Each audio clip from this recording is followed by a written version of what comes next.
In your childhood, so listen in. So Spongebob's address is 124 Conch Street, Bikini Bottom. But if you type it into Google, it will take you to this point at Little St. James's Island. And this is where it gets extremely weird. This is the exact spot of Jeffrey Epstein's island.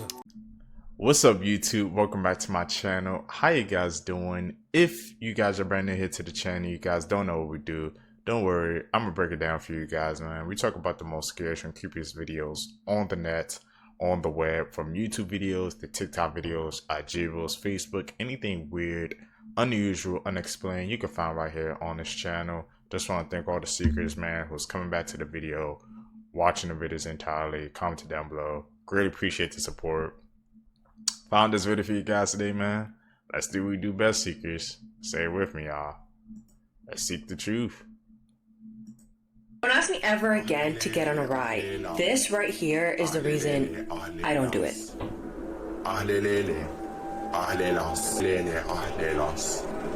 Even the worker ran out and she's not even on the ride. This man actually exists. This is the real-life Lizard Man. His name is Eric Sprague, and he has the nickname Lizard Man. He's well known for his many body modifications, piercings, tattoos, sharpened teeth, and even a split tongue. It took over 700 hours to get his entire body tattooed. And so far, he spent $300,000 to transform himself into the Lizard Man. And he says that he's very happy with his transformation. I think by this... The Lizard Man, bro. That's my first time seeing him, man. We saw the Alien Man, Lizard Man. What's next? Tiger Man, Catwoman. We've actually seen the Catwoman. At this point, we all know the dangers of hot cars in the summer, and it is unacceptable that any child be left in a car to die. But this child was in the care of a state-contracted worker when he was left alone for 5 hours and died in the hot car. This is 3-year-old Katorius KJ Starks Jr. He was living with a foster family, and on Friday, July 22nd, he was at daycare and then was headed to a visit with his father. The person responsible for getting him there was Keila Stanford, a third-party worker contracted by the Alabama Department of Human Resources. On the morning of July 22nd, the family said Stanford picked KJ up from the daycare to drive him to see his father. The visit, which was part of a court-ordered process for the parents to regain their custody of KJ, ended around 11:30 a.m. According to the family's attorney, Courtney French, quote, rather than properly returning KJ immediately to daycare, the worker made numerous personal errands with KJ buckled in a car seat in the back of her car. Stanford went home at around 12:30 p.m., leaving KJ strapped inside the vehicle with all windows up and the car engine off. He was left in that parked car outside of her home for more than 5 hours. Eventually, the daycare reached out to Stanford to ask her why KJ hadn't been returned, and it was only then that she realized he was still in her car. She called 911, but at 6:30 p.m., KJ was pronounced dead. During the time window when KJ was left alone in the car, temperatures topped 96 degrees and heat index values ranged from 101 to 105 degrees. Stanford was arrested and booked at the Jefferson County Jail and has posted a $30,000 bond. But she will be facing charges related to KJ's death. According to KJ's family, he was a bright little boy. He was only 3 years old. Rest in peace, KJ. That Do young not man. eat any of these things. I must be really hungry because these turtles look exactly like avocados. You can't tell me that this rock doesn't look like a loaf of bread. And this tree looks a little bit too much like sliced bacon. Why does this deodorant have to look like a delicious popsicle? And definitely don't eat these because they're actually fridge magnets. Noodles or rubber bands? Okay, this pug and this loaf of bread could be twins. Did somebody drop their bread? Just kidding, it's actually a rock. This tarp looks exactly like a delicious burrito. Okay, this one really had me fooled. That's not fried chicken, it's actually a crystal rock. This is real footage of Lori Shaver walking down the aisle to marry her new husband after murdering and burying her previous husband in her backyard. This all started in 2015 when 36-year-old Michael Shaver mysteriously disappeared in Florida. His friends and family immediately became worried, but his wife Lori claimed that he abandoned her and the kids and that he wanted to start a new life. However, Michael's friends and family tried to get in touch with him, but could never reach him. Eventually, Michael messaged his close friends and family and asked to be left alone. Then, not even a year later, Lori meets a man named Travis Filmer. They quickly got married, and they had this beautiful ceremony with both their friends and family in Lori's backyard, which was this huge 5-acre property. At this point, 3 years go by since anyone's heard anything from Michael, and no one has filed a missing persons report. It wasn't until one day his close friend noticed that Michael was uploading very strange photos on Facebook, and he felt like something was off, so he asked police if they could go to his house where he lived with Lori and do a welfare check. The officer went to the backyard, which again was this huge 5-acre property, and described having this weird feeling. He said that Lori's demeanor was completely calm, like she had nothing to hide, and then he notices a cement slab with the outline of what appeared to be a human body. They quickly got a search warrant and they began digging in the backyard, and it wasn't long until they found Michael's body buried under the cement, which turns out was actually poured with the help of Lori's new husband. Her new husband testified and said that he had no idea that Michael's body was laying there and believed the story that Lori was telling everyone. So this entire time, Lori was the one logging into Michael's Facebook and uploading all these strange photos and responding to his friends and family pretending to be him. Now, things get even crazier because when Lori was arrested, she pled not guilty, and her defense tried to pin everything on her 7-year-old daughter, claiming that she shot her father while trying to defend her mother. The jury was not convinced, and Lori was convicted of second-degree murder and was sentenced to life in prison. To try to blame the whole thing on your daughter, that's a new type of law that we just heard. The bizarre beauty standards of Tudor women. The bizarre obsession with giant foreheads. Would you believe that during the Tudor dynasty, women sacrificed their eyebrows, eyelashes, and even their health for one goal: to look like an egg? That's right. Back then, the height of beauty was having a huge, smooth, and shiny forehead. The bigger, the more sophisticated. To achieve this strange ideal, women shaved the hair off their foreheads, pushed their hairlines back, and eliminated any trace of eyebrows or eyelashes that might distract from this facial monument. Unfortunately, the horror didn't stop there. Many used the infamous Venetian CESE to whiten their skin, a cream made of lead and vinegar that slowly poisoned their bodies. And the worst part is when this beauty standard became a source of shame for future generations, portraits were retouched to hide the truth.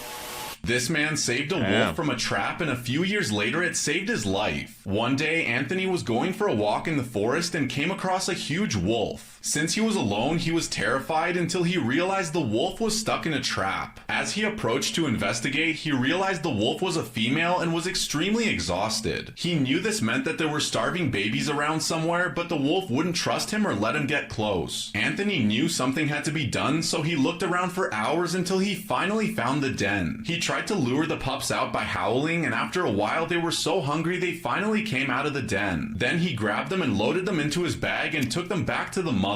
When he let them out, they happily ran back to the mother. He then knew he had to find some food, so he looked around until he came across a deer that had passed away. He dragged it back to the wolves, which would keep them fed for a few days. Then he set up camp nearby, and the pups woke him up in the morning. He then decided to attempt to try and earn the wolf's trust enough for him to set the mother free. For days, he fed, talked to, and approached the wolf until the wolf finally let him put his hand on her injured paw. And it gets even better, so hit the plus for part 2.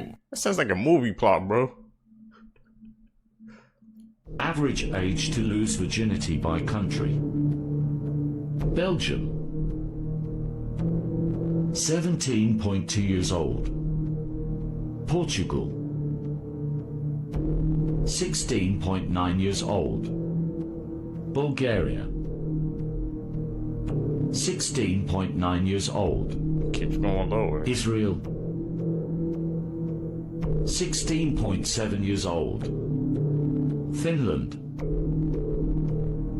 16.5 years old. Norway, 16.5 years old. Sweden, 16.2 years old. Lower again. Denmark, 16.1 years old. Iceland, Is it gonna stop? 15.6 years old. An alleged serial killer in Argentina has been arrested at a house filled with body parts. A 37-year-old man has been arrested after at least 5 people were murdered in a town in Argentina. Police say the man lured homeless people into his house, killed them, and then dismembered their bodies. And these murders always took place on Fridays. The suspect was arrested after police raided his home and found, quote, bones, blood, pieces of skin, and even a nose. During the police raid, authorities encountered the man's 16-year-old nephew, who allegedly told authorities that his uncle would go out on Fridays and return with different people each night, most of them either homeless or elderly. The nephew told authorities that his uncle would, quote, beat them, kill them, cut their bodies, burn them, and take them out in garbage bags. The man has been dubbed the Machete Man by local media outlets. While not yet identified by police, A24 News Channel identified the man as Matthias Dorado, a local resident who neighbors said allegedly threatened people with machetes, set fires, carried suspicious bags, and rolled around wheelbarrows at night.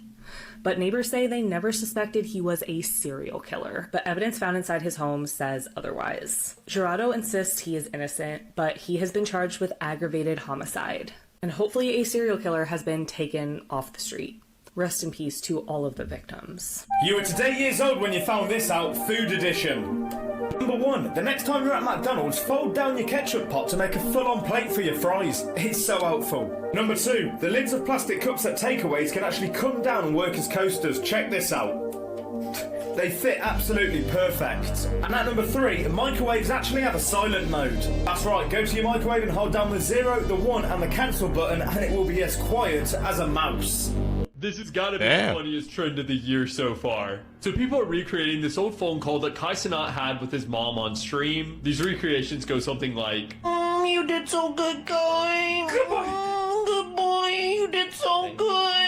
Yeah. As of right now, that is the biggest meme on TikTok. Now, this meme started becoming insanely popular when big streamers like DDG started reacting to people's videos on it. Then there were people that started to make like compilations of the best remakes of this phone call. By the way, this one is the best one hands down, like that's not even debatable. But I just gotta know who exactly came up with this trend. I mean, if you see the trend without hearing the original phone call between Kai and his mom, you'd probably think there was some Diddy stuff going on in that phone call. So if you see the trend before the phone call, the actual phone call is low-key disappointing. Like, I was expecting his mom to be on there like, I'm about to know you're number 1. My son number 1.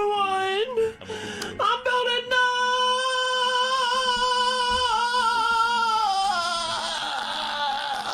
Okay, I gotta go. Yeah, they turned their phone call into something else. I'm guessing that was Kyle Mom's congratulating him and they turned I'm about to read your palms and tell you what it means.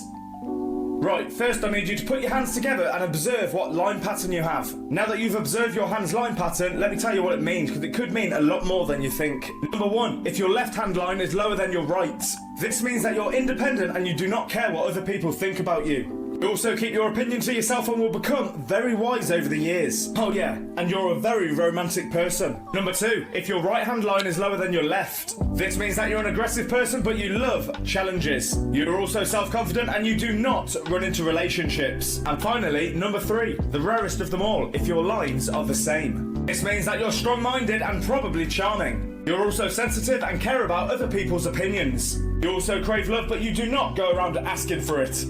Oh no! Video games are getting more expensive. It'd be a shame if somebody compiled a list of all the places you could try to find cracked games. Just be careful with your computer though, please. Don't click on any sketchy download buttons. I understand that this is a skill that you have to learn. Okay, it's 2025. Don't click on any .rar files called definitely not malware.xex. Don't install anything with like a setup final.cmd. No bat files. Unless you want your PC to sound like a jet engine and start mining crypto for somebody in Belarus. Anyway, video games used to be $60 as the standard. Now it's $70. And Nintendo went, what if it was $80? And everybody kind of just accepted it. I mean, we threw a fit, but Nintendo didn't change anything. Games launch unfinished, you guys. They sell you the rest in a DLC, and if it breaks, it's your fault for pre-ordering. But hey, game is art, and I support artists. I'm not supporting piracy. I'm not encouraging that. Piracy is wrong. You wouldn't steal a car. You wouldn't steal a handbag. You wouldn't download a pizza. but you might just download a 120 gigabyte AAA mess that fired half the developers and locked the ending behind $30. So no, I would not recommend you check out any of these websites listed. These are not suggestions at all. How rare? I mean, it is kind of sad about how the game price keep increases. They keep talking about how GTA 6 about to cost $100. If that's true, man, are you guys gonna pay it? You know people will pay that, man, for GTA 6, bro. They've been waiting for so long, they'll pay anything. Hopefully they don't do it, man. Is your hair? Let's find out. About 85% of people have naturally black hair, and it's the most common worldwide, and sometimes it can look like a very dark brown. And people with darker hair tend to have more hairs per square inch on their head, which is why it normally looks thick and full. Only about 11% of people have naturally brown or brunette hair, and people with brown hair normally have medium to thick hair, with very few having thin hair. Only about 2% of people have naturally blonde hair, and blondes normally have more hair strands on their head at about 150,000, while those with brown or black hair normally have 100,000. Only about 1% of people have naturally red hair, but in Scotland, over 13% of the people have red hair. And red hair is a recessive trait, which means that each parent has to have a copy of the mutated gene. Less than 1% of people have white or gray hair, and you actually can be born naturally like this, but it is extremely rare. Less than 1% of people have hair that is two different colors, also called hair heterochromia. And normally when someone has this, they have hairs that are brown, blonde, or red that are in the background of darker colored hair. The world's rarest shapes. 9 protruding lips. Okay. Got a full set right 8 there. thin lips.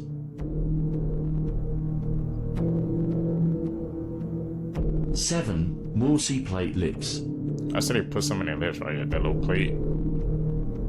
6 cherub lips. 5 bee stung lips. You got stung by a bee? 4 heart-shaped lips. 3 uneven lips. Uneven? Okay, I can see a little bit. 2 Cupid's bow lips. 1 double-lobed lips. Double lobe lips? Morbid Facts, Part 1. In 1992, 18-year-old John Thompson was home alone when he had both of his arms ripped off in a farming accident. But he still managed to get up and dial 911 with a pencil in his mouth. He miraculously survived and both of his arms were reattached. John says the only pain he really felt was when the exposed nerve hanging down his right side knocked into something. When Tatanisha Hedman waited for him to fall asleep before pouring kerosene on him and lighting him on fire. She later admitted to police that she intentionally set him ablaze because shooting him would have been too nice. In 2009, a man sued Pepsi when he was traumatized after finding a mouse in his Mountain Dew. But Pepsi attorneys said this was impossible since Mountain Dew would completely dissolve a mouse within 30 days. Pepsi ended up winning the case after proving that the can was purchased more than 70 days after it was manufactured. I'm just gonna gloss over that. A mouse I dissolves. almost could not finish because of how much they disturbed me. You guys really liked the first list, so I'm back with another top 3. And remember, these are not necessarily the scariest, but they're the ones that left me the most uncomfortable. And according to my commenters, number 1 might be the most uncomfortable video I've ever uploaded. At number 3, we have Broken Needle. Compared to number 2 and number 1, this one isn't so bad, but the idea of a little girl who's just a head and a spinal cord telling her father to add more body parts to her is really disturbing to me. And the levels of the game are just finding people who have the right limbs, killing them, and then taking those body parts to attach to your daughter. Yeah, for some reason this one really got to me, and it's a short playthrough that's worth a watch. Number 2 is Mouthwashing. Of course I have to talk about this. I'm sure all of you are familiar with this game. It really needs no introduction at this point. And while the subject matter it covers isn't necessarily new, the way it tackles it is profound. If Ginny as a character does not make you uncomfortable, I don't really know what to tell you. Now, I do have a playthrough for all of these games on my channel, but again, warning for number 1, it's brutal. At number 1, we have Vile Exhumed. This game is exactly what its title says, vile. You're exploring the computer of one of the most evil characters I've ever seen in a game. Basically, a man becomes obsessed with this actress named Candy Corpse and commits unspeakable crimes. And the way this game presents the evidence to you, I had chills multiple times during this game. I need Should I check those out, Seekers? You guys know I ain't into scary movies like that. Did you know what was actually going on in this story? Because I bet you didn't. Apparently, Willy Wonka, Charlie and the Chocolate Factory is the most messed up, disturbing, horrifying movie ever made. I know you're all probably thinking, why? It's just a kid's film. Well, maybe it's not. As I go on, this gets progressively worse, so stick with me and make sure you share this video with someone. So first of all, apparently the movie was predictively programmed, with the first one coming out in 1971 and the remake in 2002. In the 1971 movie, there's talk of facial recognition and robots actually taking over people's jobs, which of course is happening now, with literal AI-controlled rooms and a number of different things which lead people to believe it was predictively programmed. Next up, there's a theory that it's actually connected to Batman. The company of the toothpaste called Smile is the same as the Joker's laughing gas in the movie, when people have seen a lot of connections between the two. Which leads on to the next one, that Willy Wonka is actually a serial killer. Weirdly and scarily kind of makes sense because of the context. Every child apparently representing a different sin that has to be purged. The way that he eliminates people, but wait till you hear this. He lures people in with marketing, eliminates them when they fail to meet the expectations, and then of course reward the most obedient one with ownership of the system. Which many people have been saying is pretty creepy and also sounds very familiar to things nowadays. When you think about it, some of it does make sense, some of it I'm really not too sure. Let me know your thoughts and let me know which one next. You guys believe that theory? Facts you probably didn't know. If your dog is sleeping like this on its side with its legs extended, it most likely feels safe and is at a comfortable temperature. If your dog licks you when you get a cut or a wound, he's actually trying to heal you. Your dog has antibacterial compounds in their saliva, so when they're licking your cut, they're trying to heal you faster. Dogs yawning. If your dog is yawning, it's not the same as a human yawn. Dogs yawn to reduce anxiety and stress and remain comfortable. Dogs can actually smell your emotions. Studies were done showing that dogs can feel a sense of both stress and fear along with some other happier emotions, and dogs tended to mirror that human's emotion. Dinosaurs that were found in your country. Croatia. Here we go. Histriosaurus.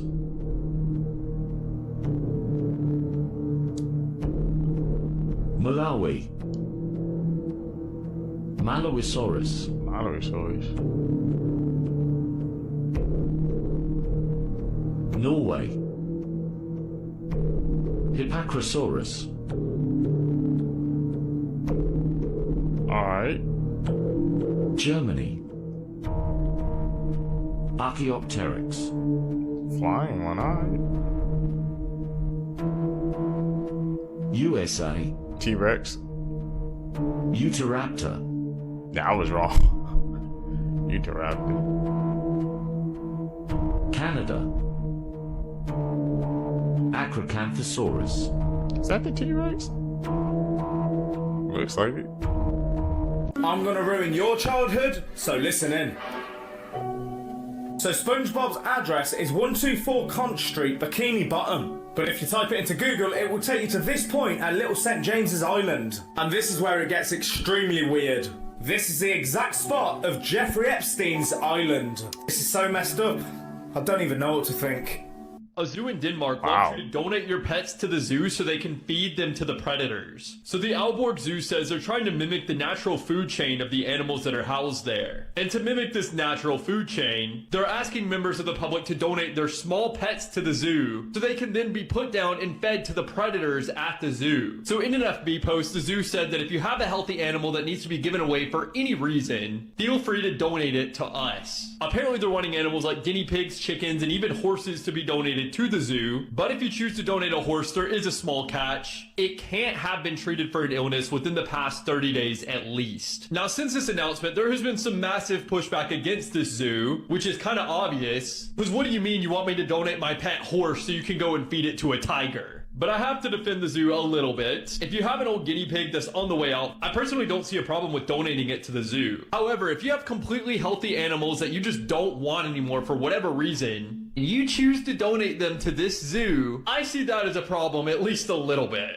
Were people still alive give them up inside for of the adoption. Titanic as it sank? Well, testimony from survivors actually suggests that yes, they were. Also, I cover a lot of morbid but interesting things on this page, so you should follow along. So as the Titanic sank, we know that part of it was vertical in the water as it went down. And experts have suggested that any of the air still left inside of the ship would have traveled to the top and trapped itself inside of a bubble, which means that if people were trapped in that part of the ship, they could have survived as it was being brought down to the bottom of the ocean. But what's interesting is that the night it sank, some of the survivors said that 15 to 20 seconds after the ship went down, they heard an explosion under the water, which some people have suggested was actually the sound of the bubble imploding, similar to how the Titan submersible imploded. Basically, at a certain point, the ship would have gotten to a depth where the pressure on the outside was more than the pressure on the inside, and it would have crushed it. However, some experts say this is not possible. The ship was not sealed like the submersible was sealed, and therefore it could not have imploded that way. Regardless, we know that everyone who was left on that ship that night suffered a horrible fate, and if you're interested in more morbidly but interesting content, make sure to follow along. The oldest baby in the world was just born, and even though it's just a few days old, it's already older than you and me. So back in the 90s, a baby in Ohio was frozen as an embryo. Well, just a few days ago, that embryo was born and is now a full-on baby. Now, the parents of this baby are 34 and 35, and the baby is technically 30 years old since it was frozen all the way back in 1994. So that means that the baby is only a few years younger than the parents. Technically speaking, if the baby wasn't frozen and it was born back in 1994, then the parents of this baby and the baby would have possibly spent a year or two at the same school together. Now, since the original woman who froze her embryos never exactly gave birth to this baby, the baby has two adopted parents right now, but the actual mother of the baby, the one whose embryos were frozen, is going to eventually get to meet this baby that has been in the works for 30 years. And she actually has a child who is 30 years old. So that child and this baby are siblings that are the same age, even though they have a 30-year age gap between them. Dirty history facts that school refuses to teach you. In ancient Greece, large peepees were a sign that someone was stupid or foolish, which is why so many statues like this one are depicted with a small one because it was a sign of intellect. Benjamin Franklin had a MILF fetish. Benjamin Franklin actually wrote a letter to a boy saying that older women were better because they're more experienced, and in that he said, while the face wrinkles, the other parts do not. In 17th century Europe, it was common practice for nannies to give a handy to a younger teenage boy in order to help him fall asleep. She is responsible for the deaths of more people than the average serial killer. Ilse Koch and her husband Karl were responsible for the management and construction of the Buchenwald concentration camp in Germany. With this power, she enjoyed causing suffering. She and her husband created a rule that if any prisoner were to look at her directly, they would be executed on the spot. Because of this, she started to ride a horse through the concentration camp, dressed in very revealing clothing that was tight with very low cleavage, just so she could say, somebody looked at me, and she could have them executed. Meanwhile, people were probably looking at her because she looked crazy, but she also carried a whip and she would just hit people at random. Then when husband Karl was away, witnesses reported she would command officers to bring a selection of male soldiers to her mansion that was on site at the camp, then force them to remove their clothing and then lie in front of them in lingerie. If any of them looked at her or showed any signs of being excited, she would also have them executed. It just gets worse from here. She also insisted on having only teenage boys be her servants in her home, and each morning she would lay in bed in her nightgown and have them bring her breakfast, just so she could say, you looked at me, have them taken care of. Over time, she became bored with this game. This suffering so boring. So she creates a new hobby. One day she's riding through camp again on her horse, whipping people at random, when she notices that one of the prisoners has a tattoo. This prompts her to go to the camp's doctor so she could pressure him to start a new experiment, to see if there's any connection between tattoos and criminal behavior. A German inmate gave the testimony that all prisoners with tattoos had to report to the dispensary. Once the prisoners were examined, the ones with the most artistic tattoos were then killed with lethal injection. Ultimately, there was over 800 prisoners that went through this, just so the desired pieces of skin with tattoos could be skinned off their bodies and preserved. She would then decorate with the preserved skin, and also use it to make lampshades. I also read that she used the skin to cover books, and to make gloves. She would also give out these pieces of skin as gifts. In 1942, Ilse and her husband were taken to court for misusing camp funds, but also for not following protocol with prisoners. You know it's bad when the Nazis themselves, even at the time, said, you took it too far. For more horrific history, please subscribe to my YouTube channel as we unbox more of these cases. That was a disturbing case. Maybe an unpopular opinion, but I'm sure you would notice if you had the bodies of your 3 dead best friends in your back garden. It was the 7th of January in Kansas City, Missouri, when 3 friends went to another friend's house to watch a football game. The men were Clayton McGeeney, Ricky Johnson, and David Harrington, and the friend they went to see was Jordan Willis. The guys regularly hung out. They were literally best friends, and they were really excited for the Kansas City Chiefs game because, as you can see, they were all big fans. Ricky was a father of 3 and loved spending time with his kids. He loved nothing more. Clayton was described as a great person by loved ones, and David was a really lovely guy. He was actually a Little League baseball coach. It was actually David's mum, Jennifer, that started to get really worried because after he went over to the house, she just didn't hear of him for days. Maybe it would have been normal for a few hours, but yeah, not full days with no communication. And it was very weird because all 3 men stopped communicating at the exact same time and hadn't spoke to their family or friends. It was Clayton's fiance that finally ended up taking matters into her own hands and just driving over there to see what the hell was going on. She ended up driving over to Jordan's house and literally banging on his front door, desperate for any kind of answers. But eerily, there was no reply. What the hell had happened at this house? She then went round the back of the home, and that's when her whole world was turned upside down. She wanted to see if she could obviously get a better look through a window or something, or get any idea what had gone on. When she entered the back garden, she was absolutely horrified. One of the men was dead on the back porch, and the 2 other were deceased in the back garden. They were all frozen. As you could see, it was really snowy at that point. So she rang police and they raced to the scene, and it was only once police actually arrived that they realised somebody was in the house. Jordan allegedly then came out of his bedroom and shortly after lawyered up. He initially claimed that he had no idea that those bodies were there. He initially stated he didn't usually use the back door, he just used the front door, so he had no idea that the bodies were in the garden. However, the men's cars were still parked at the house, so I feel like that makes absolutely no sense in my opinion. It's also alleged that multiple people had tried to call this Jordan and ask where on earth their loved ones were, and he was just not answering. Police originally ruled out foul play and stated that this guy had no motive to want to hurt his friends. However, things have changed. Jordan was fairly recently arrested along with another man. The deceased men's autopsies revealed they had illegal substances in their systems. Police allege that Jordan supplied these men with substances, along with a man named Blade Brown. That was obviously a nickname. His real name is Ivory Carson. Text messages allegedly reveal that Ivory had provided some substances to these men. 2 witnesses also allegedly reported that Jordan had been seen passing around a dinner plate with substances on it to these men at his house. Both men are currently being held in jail.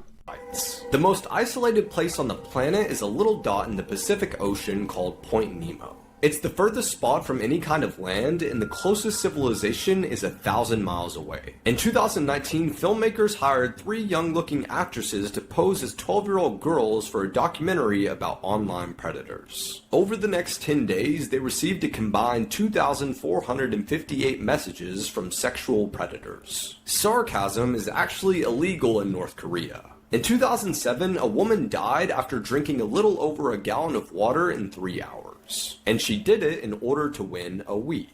This pregnant woman was murdered and cut open by her friend. On October 9th, 2020, 29-year-old Taylor Parker was pulled over for speeding as she made her way home in Texas. Police noticed that there was a newborn baby in the passenger seat of her car, and when asked, Taylor said that she had just given birth. The officer quickly responded and got Taylor and the newborn baby medical attention, but when Taylor arrived to the hospital, she refused to get checked and the baby was pronounced dead. Not long after, police were called to 21-year-old Regan Hancock's home, where she was face down and deceased. Regan's mother actually found her with her skull crushed, she was stabbed 100 times, and the most disturbing part was that her stomach was cut open and her baby was gone. After investigating, police arrested Taylor Parker for this heinous crime. Investigators later realized that Taylor and Regan were friends, and Taylor was very involved in Regan's pregnancy, even to the point that she photographed her maternity shoot. Taylor also faked her pregnancy for 9 months, she threw a gender reveal for her fake baby.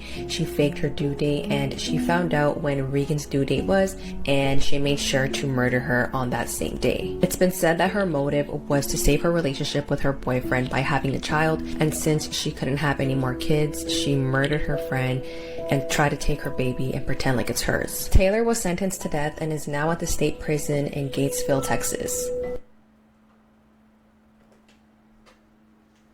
A farmer's pig gave birth to this human baby, but when doctors scan its DNA, they immediately call the police. On a small farm located deep in the Cambodian forest. 10 quick 5 facts you didn't know that could save your life one day. So sit down, shut up, and listen. Trust me, favorite this video so you can come back to it at any point if you need it. When a dog wags its tail, it doesn't always mean that it's being friendly. It can actually mean the opposite. Never mix bleach and ammonia because this can make a poisonous gas. If you're ever sinking in quicksand, lie down face up. This will disperse your weight, stopping you from sinking. If you're in a crowded space, make a mental note of all the exits. If a service dog ever comes up to you without its owner, follow them immediately. You could save someone's life. If you're about to get run over by a vehicle, jump and try and swoop yourself up onto the hood rather than fall into the ground. If your airplane crashes into water, do not inflate your life jacket until you are outside of the plane, because if the plane starts to fill up with water, you'll get trapped inside and won't be able to get out. When you're booking a ticket for a flight, book a middle seat in the back of the plane. If an alligator grabs you, good luck! No, I'm kidding. Shove your fingers in its nose. This breaks its airway seal, allowing water to flush in, and it has to let you go. Now send this to literally anyone, because you could save their life one day. Yo, Hmong! Those are some interesting facts, man. Especially about freaking shoving fingers in an alligator's nose. Would that really work?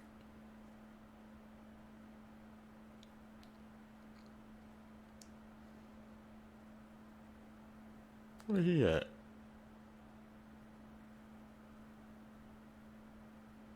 This man abused and murdered a 9-month-old baby so badly that America went out of their way to sign a petition so the government can publicly hang him. If you are easily triggered by really gruesome crimes, especially with children, then please take this as your warning. This is a super disturbing case. And get a number on me, and I typically always listen to crime videos. Back in 2016, 33-year-old Benjamin Taylor, remember that name, moved in with his girlfriend Amanda Atkins to West Virginia. Now, Amanda had recently had a baby. Her name was Emily. She was a very happy, lovable baby. She was only 9 months old at the time. Within 1 month of moving in with this man, oh my god, I can't just listen. So it's around 4 a.m, and Amanda had woken up to, probably the bathroom, check on her baby. So when she goes to the crib to check on Emily, she looks aside, and Emily is not in her crib. She is a 9-month-old baby. She is not just gonna up and walk off. Amanda's mommy instincts kicked in like this. She knew that Benjamin was just going to come and take her baby. He had just moved in. So she's running around the house looking everywhere for Emily now. She ends up in the basement. When Amanda took that last step going down towards the basement, all she saw was Benjamin. 75 passengers lost their lives after this pilot let his children in the cockpit. On March 23rd, 1994, an Aeroflot aircraft was flying from Russia to Hong Kong when the airplane tragically crashed. Only a few hours into the flight, one of the pilots allowed his 2 children who were also on the flight to enter the cockpit so that they can see how everything operated. The pilot's 16-year-old son Elder and his 12-year-old daughter Yana had the opportunity to sit in the pilot's seat and play around with the aircraft's controls. Of course, autopilot was on, so this was not supposed to be dangerous. Well, at least that's what he thought. The pilot told his son Elder that he can turn the plane to one side so he can experience what it was to fly a plane. Unfortunately, this disabled autopilot. The pilots were unaware that the plane began turning, but once they noticed, the plane had steepened to almost 90 degrees. The plane started to quickly descend while the pilots tried to figure out what was wrong. And there's actually an audio recording of how everything played out, and you can hear the fear in these pilots' voices. The plane ended up crashing on a mountain in Russia, killing all 75 passengers on board. After investigating, they said that the cause of the crash were the children who were playing with the controls in the aircraft. And it was said that if the pilots had left the controls alone rather than trying to fix them manually, the plane would have corrected itself. People are saying you're... That's why you don't let kids into the cockpit of the airplane, man.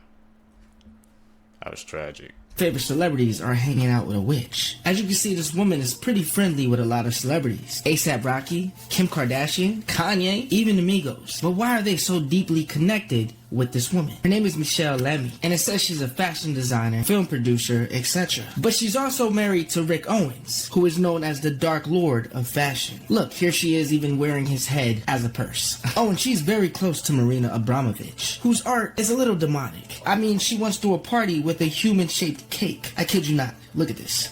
But I don't know. What do you guys think? Is this just a connection for fashion, or is there something more darker going on? And make sure you guys hit that follow button, because my next video will blow your mind. How rare is your body compared to the rest of the world? Favorite and comment on this video if you have any of these. First up, only 4% of people have Raynaud's syndrome. This is when part of your body, typically your fingers and toes, start to turn white when they're exposed to low temperatures. Only 16% of people can make a roaring sound in their head using their jaw. Now you can do this because you can control a small muscle in your jaw. Only 35% of people globally have 20/20 vision. That means 2/3 of the population cannot see perfectly. 10% of people are left-handed. As well, studies show these people typically live shorter lives. Only 5% of people globally have tongues that are tied. This is when your tongue is tied to the bottom of your mouth and typically will impact speech and eating. And probably the wildest one of all, only 11% of people in the world have brown hair. Yo, Elon! Really? And what you're looking at here is the greatest gift the Hmong people have given us, other than Sunny Lee. This is the Hmong dog, or the Hmong bobtail dog, or as I call him, the meow wolf. Because if the question is cat or dog and you can't commit, a puppy cat might be in your future. The pride of the Hmong people of Southeast Asia was forged in the mountains of Vietnam, likely while the Hmong pieced out of China for reasons. Some say this dog was a result of Chinese bobtails getting nasty with Vietnam jackals, and the resulting Hmong dog was used for hunting and guarding. Now you might ask what this cat dog could possibly guard you from other than low dopamine. Well, they're a lot tougher than you think, and they've been used by Vietnamese police as sniffing dogs, so if you try to bring some BS into their borders, you will have to see a professional snitch about it. Another thing is that their hunting history means they do not rock with cats, and yeah, that just sounds like a dog thing, but their prey drive means a cat can breathe and a Hmong pup will take it personally. It'll go from cat to casualty real fast, and for a dog that looks feline in the face, that's probably why they're on site. They clock the fake, and one thing they don't tolerate is an imposter among us. But obviously, if you socialize them and know what you're getting into, they can be a great addition to your house. You might even get a Zui. Zui is a Hmong dog that went viral for... well, I mean, how could this raccoon corgi not? Also, correct me if I'm wrong, I just might be, but apparently his name means raccoon. God bless this benevolent loaf of bread, and shout out to the Hmong people for baking him, the more you know. You look like the Doge dog, bro. Y'all know what I'm talking about? Looks exactly like it.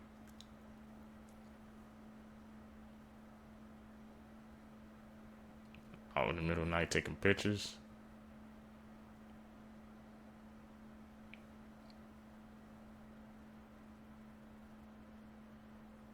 Listen to this crazy history that you didn't learn in school. A serial killer in New Orleans stated that he would kill again, but would spare the occupants of any place where a jazz band was playing. On that night, all the clubs reached capacity. Amateur bands played jazz music at hundreds of different house parties, and there were no murders. I think this guy was probably a big fan of jazz and just knew what he was doing to get more of it, I guess. From the year 1264 to 1827, anyone who received a Master of Arts degree from Oxford had to swear that they would never forgive Henry Simonis. But by 1608, no one knew who he was or what he had done. Before his acting career, Christopher Walken worked as a lion tamer in a circus at the age of 16 years old. He later said that he took that job because it was just too unique to pass up. The most significant temperature change in 24 hours happened in Loma, Montana in 1972, when the temperature rose by 103 degrees from negative 54 Fahrenheit to 49 degrees Fahrenheit. This is a 1950s ad for new homes with a pool costing $9,800. So when you adjust that for inflation, it would only be about $118,000 today. Urban legends caught on camera.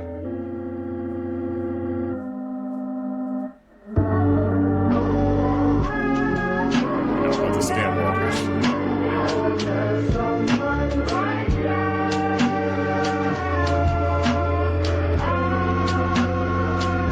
On one leg doing that? Things humans were never meant to see. Okay, first, this is how much pollen is actually in a tree. I can feel a sneeze coming on just watching that video. Bet you didn't know that beluga whales actually has knees. I'm pretty sure this is how the myth of the mermaid started. Don't quote me on that. Okay, we've all seen an alligator outside of the water, right? Well, this is what it looks like under the water. Who would have known? But honestly, it makes it seem a little less unscary. Okay, now everyone remembers the Teletubbies, right? No, not your ugly neighbor next door. Not her. Well, this is what it looks like without having their heads out. Finally, this is how an octopus walks on land. This is genuinely horrifying. Never show me that again. Things that only exist in Japan. First, these are square watermelons. They're expensive and shaped by special equipment on farms. There's plenty of unique Kit Kat flavors in Japan. From chili, wasabi, roasted corn, sweet potato, soy, watermelon, and a bunch more. Buildings will often have parking for umbrellas. You know, just like they do for bikes. Traffic lights will actually turn blue instead of green. There's a restaurant chain for canned food, and some places just won't have the number 4. I don't know why. Like buildings will skip the 4th floor and just go straight to 5. Or items just won't be sold in packs of 4. They actually have really cool high-tech toilets. Some functions include playing music and warm water, and also heated seats. I need that. Automatic doors are a common feature in cabs. Oh, and also capsule hotels. They're just rooms that just have a bed and TV. Would you stay there? His life was taken after accidentally entering the wrong home. On August 26th of this year, just before 2 a.m., officers were sent to a home on South Holly Street in Columbia, South Carolina. Those officers were called for a suspected home burglary. As officers were responding, the emergency call was then upgraded to a shots fired call. The officers found a victim on the front porch deceased with a gunshot wound to his upper body. The victim was identified as 20-year-old Nicholas Anthony Donofrio. Nicholas actually lived on the same street where the shooting happened, and he just accidentally entered the wrong home when he was shot. The police said that the shooter was a man who lived at the home, but they were not going to release his name since he was not going to be charged in this case. Nicholas had graduated high school in 2021 in Madison, Connecticut. The shooting came in less than 72 hours after the university's fall semester classes had just begun. These two insane parents held their 13 kids captive for years. David and Louise Turpin lived with their 13 kids in the Texas suburbs. They registered their house as a school so they could teach their kids from home, but other than that, they seemed like a normal family from the outside. The kids were seen playing in their front yard all and even played with the neighbors from across the street. But the neighbors began noticing some strange behaviors, like the kids marching in a circle at night and digging through the neighbor's trash. One night, the neighbor found the Turpin's oldest daughter running down the street frantically as if she was trying to escape something. So the neighbors picked her up and drove her back to her house, assuming she was mentally unstable due to her weird behavior and her dirty appearance. After that, the parents decided to move to this house in Oceanside, California. But only a week later, police received a phone call from a 17-year-old saying she had just escaped her house and that her siblings were still being held captive. Within minutes, police arrived at the house, but you won't believe what they found inside. Stop scrolling because this has to be one of the scariest ghost stories ever. Just last month, a man died after claiming that a ghost was trying to kill him. The man was a Russian tourist staying in Thailand, and he reportedly fell to his death from the 9th floor of a condo. According to reports, he had approached a security guard on May 22nd, and what he told them was terrifying. He told them that he was being hunted by a murderous ghost with bulging eyes. After running all over the building, he ended up falling to his death from the 9th floor window. The guard later stated that the man was completely out of it. He kept saying that the ghost with bulging eyes was chasing him and trying to kill him. The guard said that he was terrified and running up and down the building like a madman. Another resident of the building claimed to have heard his screams just before the fall. They said that he was yelling in an awful voice, and that it was like something out of a horror film. The witness said that until the incident, the Russian tourist seemed completely normal. The police said that they found no evidence of an altercation or break-in, and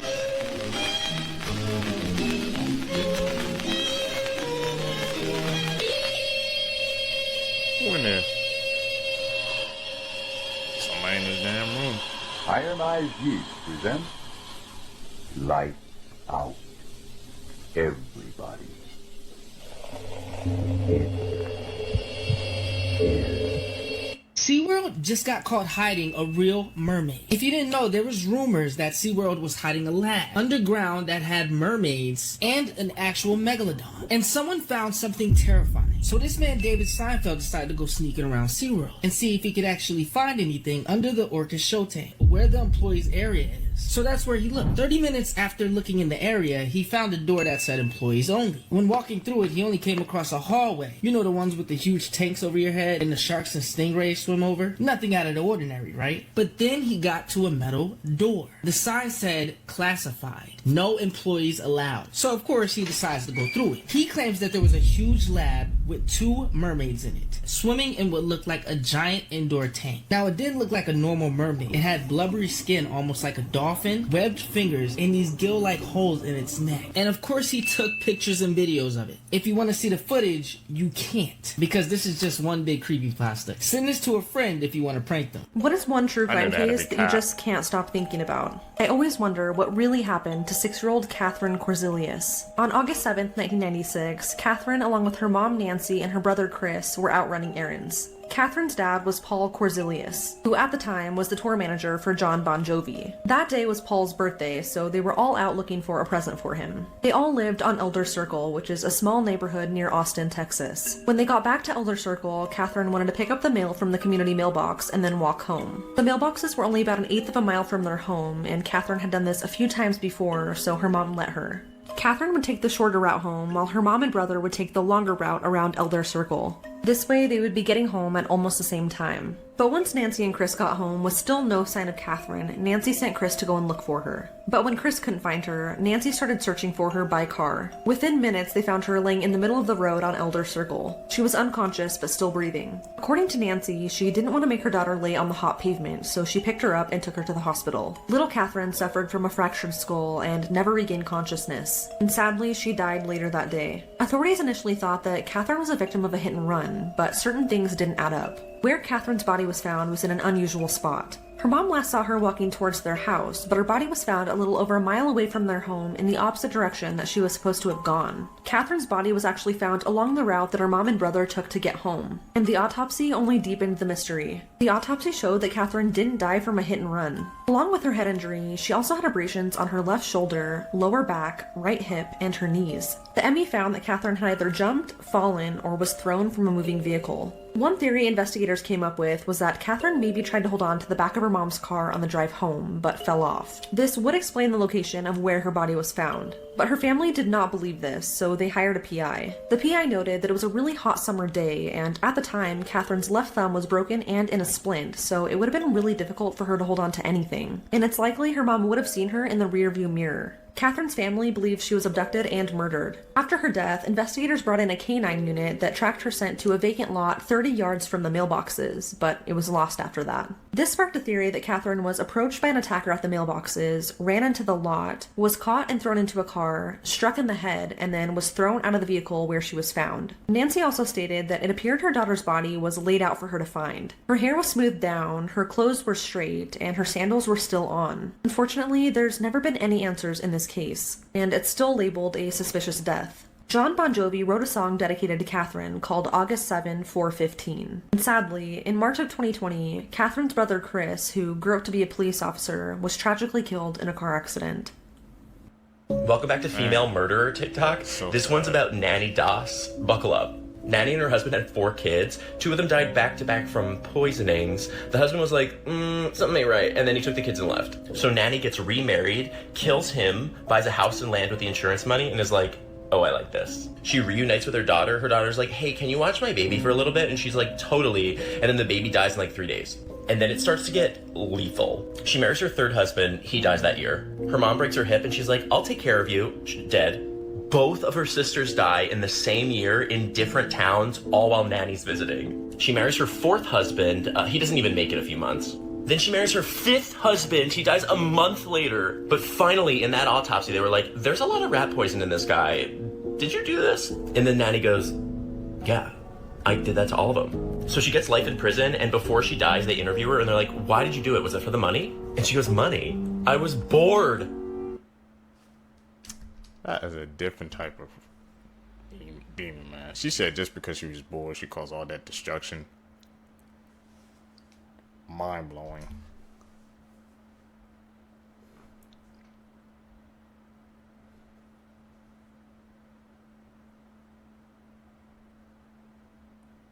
And the hotel bathroom again, man.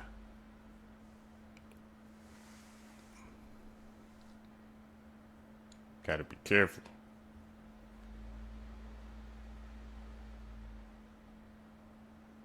They built a guillotine in their shrine. On April 15th of 2023, the Makwana family stood outside a small shack in their village in India. Heimu and Hansa brought their children ages 12 and 13 to have a sleepover with their uncle and cousins. The children rushed inside to greet their relatives, and Heimu and Hansa reminded them to be good, and everyone just seemed happy. The uncle reassured the parents that the children would be fine and they would have a great night. They thanked him, turned around, and walked hand in hand down the dirt road that would lead them home. As they were walking hand in hand, they were feeling grateful for the family that they had, and Hansa was wearing a deep red dress while Heimu was wearing a white button-down shirt, something that they wouldn't wear very often.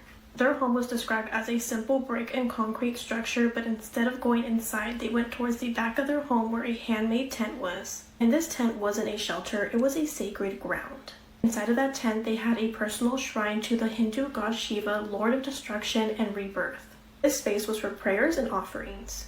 But over the past couple of days, the couple had been constructing something new inside. It resembled a door frame without a door, and it had a long white rope. No one knew this yet, but it was a guillotine. Later that night, the couple went inside of that tent and decided to work quickly.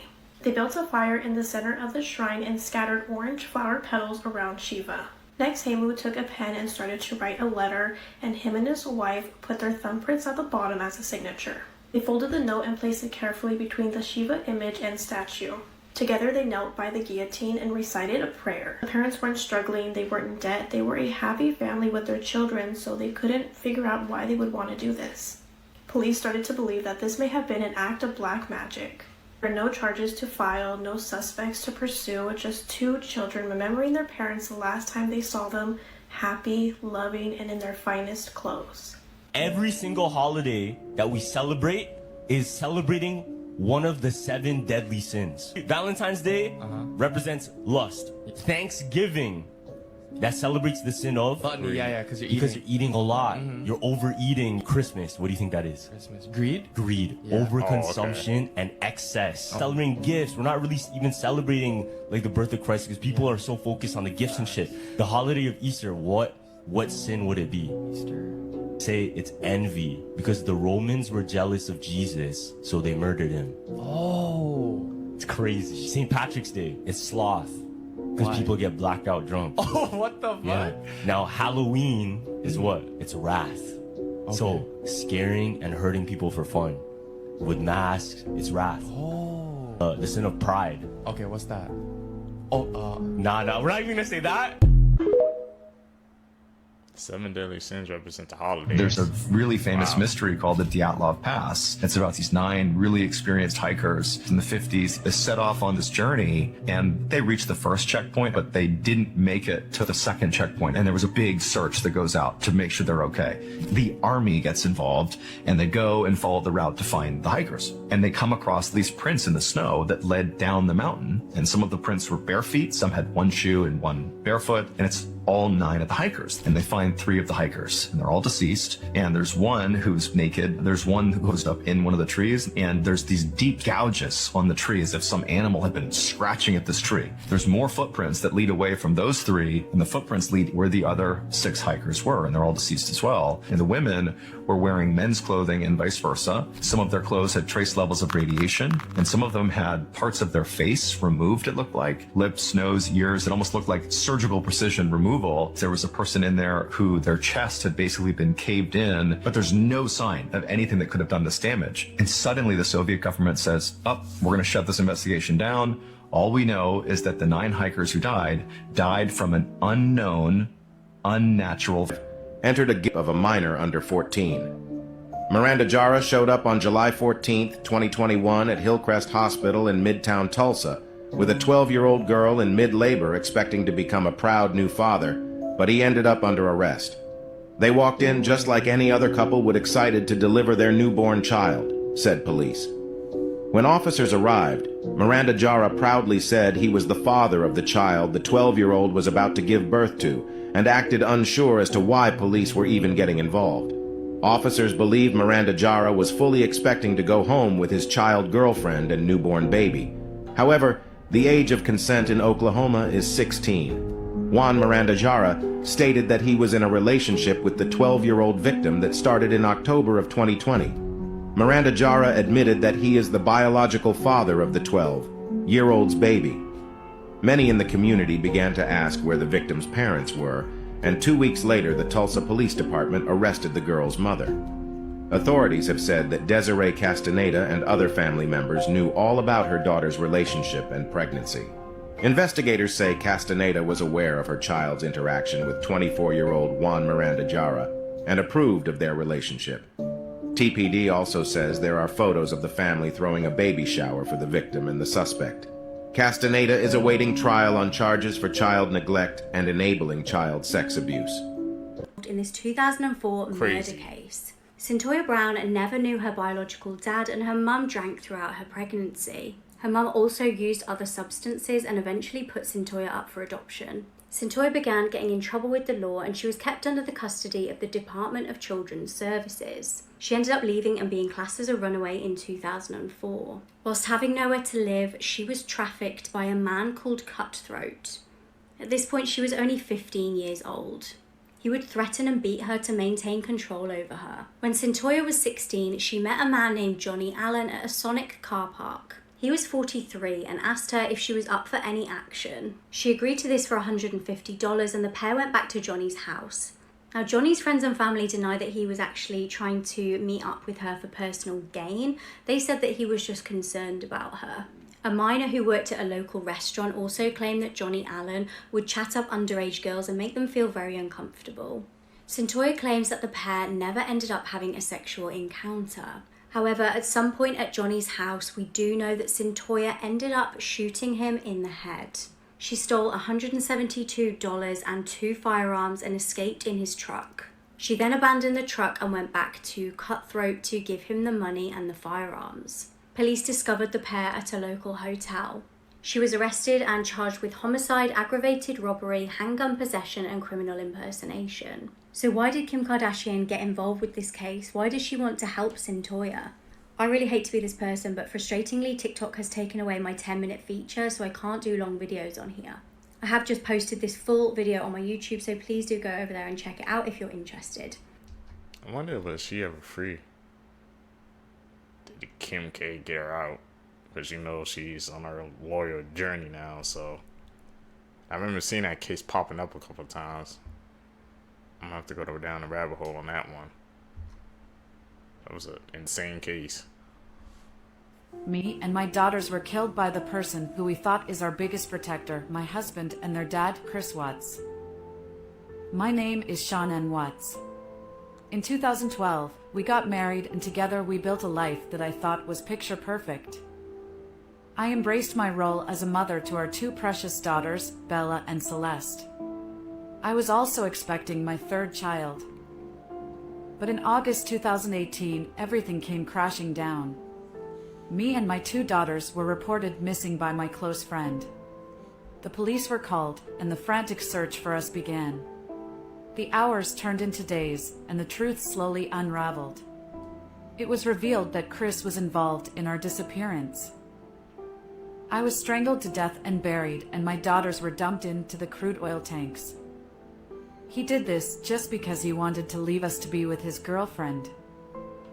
Though my life was cut short, I hope that my story inspires others to stand against violence and to honor the memory of those whose lives have been unjustly taken. Like Chris Watts' case. To this day, I This is still the don't UK's understand it. most famous missing boy.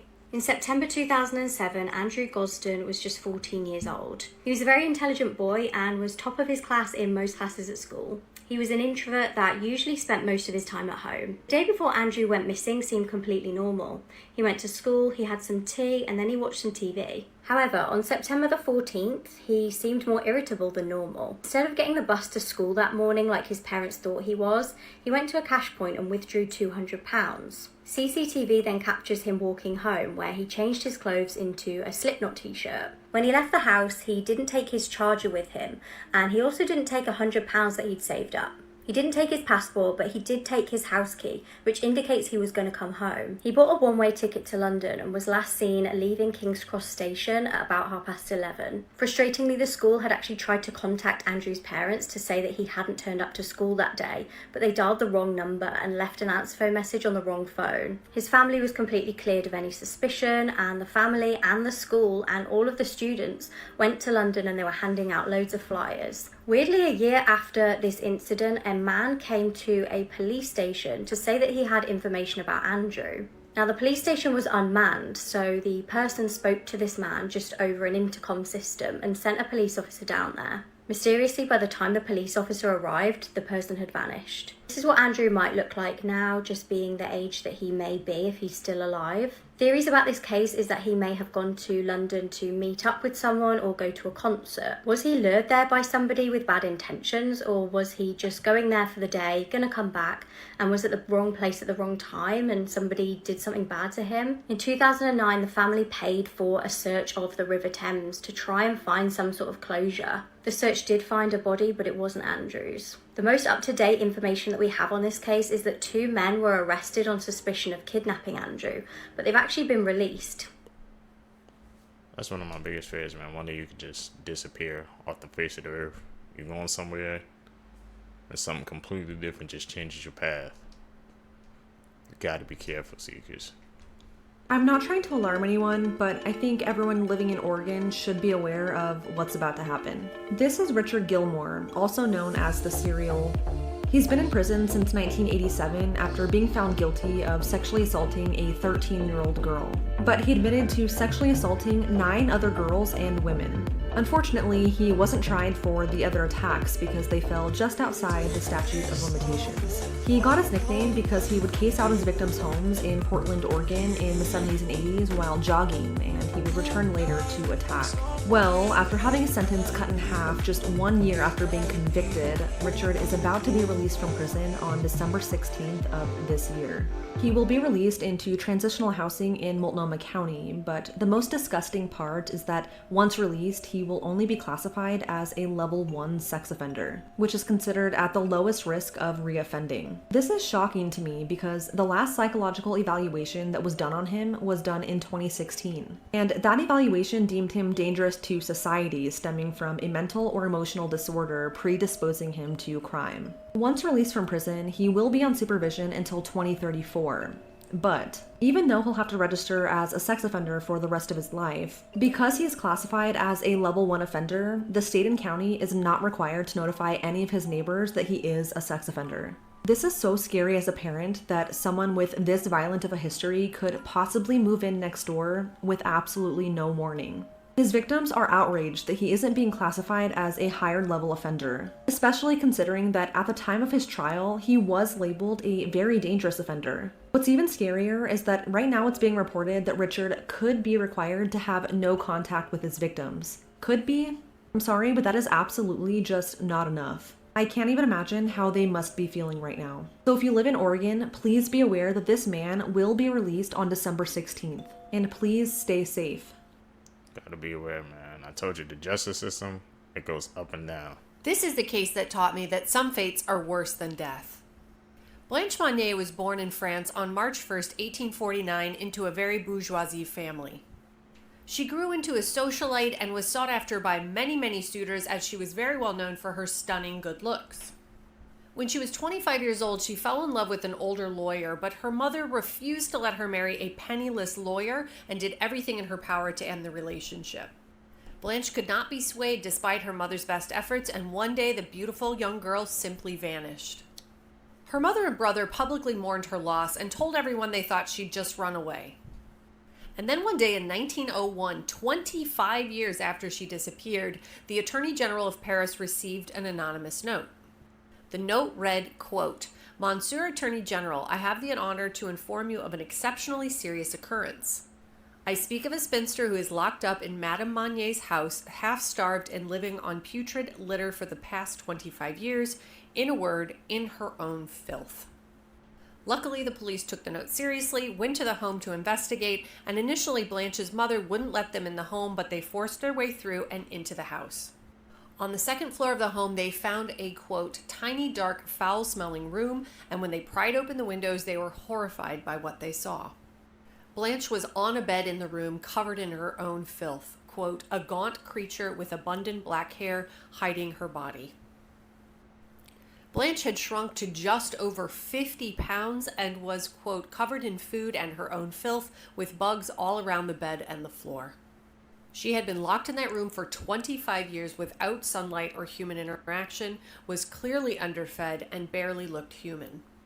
Quote, Blanche seemed like a scared animal when the officers took her out of there.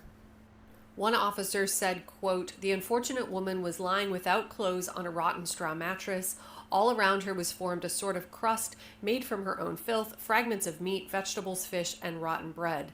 We also saw oyster shells and bugs running across Mademoiselle Monnier's bed. The air was so unbreathable, the odor given off by the room was so rank that it was impossible for us to stay any longer to proceed with our investigation. The New York Times reported, quote, time passed and Blanche was no longer young. The attorney she so loved died in 1885. During all that time, the girl was confined to the lonely room, fed with scraps from her mother's table when she received any food at all. Not a ray of light penetrated her dungeon, and what she suffered can only be surmised. Blanche's brother was sentenced to 15 months for his role in the crime, but was later released because he never physically restricted her movements in any way. Blanche's mother was arrested but passed away in prison just 15 days later. Blanche was too far gone to return to society, so she was committed to a mental hospital where she passed away just 12 years later. 25 years without no solid sunlight? Because she didn't let her daughter marry who she wanted to. Society back in the day. They was tripping, bro. Imagine being buried under a kitchen floor. This is the horrific true crime of Andrew Heinous, requested by a follower. Back in 2020, Benny Lynn Burke, the 25-year-old Filipino mother, was sat at home, like many of us, during the lockdown in the UK. Her home was far from where she was raised. It was in Bristol in England. After heading to the UK a couple of years earlier from the Philippines back in 2019, Benny Lynn Burke was expecting a happy and new adventure with her husband Lexington. They met in her homeland, fell in love, gotten married before making the big decision to leave her homeland and return to the UK with Lexington, a decision that would later leave her viciously mutilated.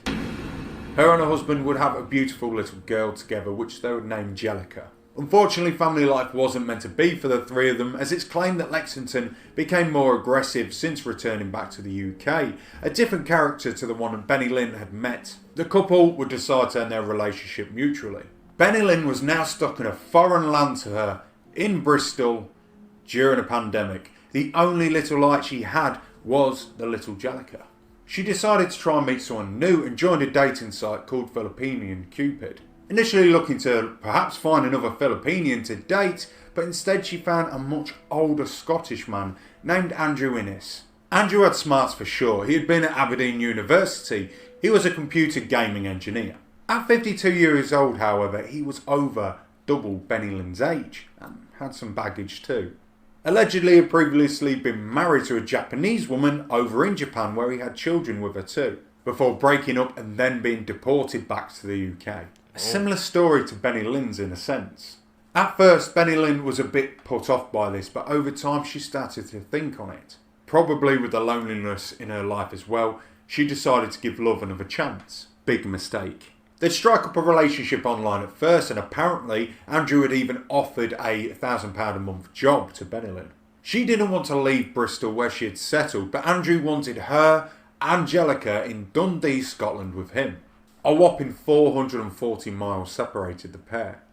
18th of February 2021, the couple would decide to meet and Benny Lynn would get a chance to see the sights of Dundee. Little 2-year-old Jellica would come along too. A couple of weeks later, there had been no sign of Benny Lynn Burke and her daughter Jellica. Benny Lynn's sister had tried to contact her and at first was greeted with text message replies, but then started to get responses from Andrew instead. It said that she demanded a video with Benny Lynn, and instead all she received was an old one. Andrew Innes had palmed this off. He claimed that she had gone off with another man near Glasgow and he hadn't seen her since. Lexington, Benny Lynn's ex, had also tried to contact her for his custody visit of Jellica with 2 text messages and a missed call. There's talks that Andrew had claimed that Lexington was trying to take Jellica from Benny Lynn, so Benny Lynn had shut off her phone and fled, so this couldn't happen. It was all sounding very suspicious, and Shella, the sister, was extremely and rightfully worried. The police were soon in action. They had a missing 25-year-old and 2-year-old. At first they tried to gain access to Andrew's residence, but he refused.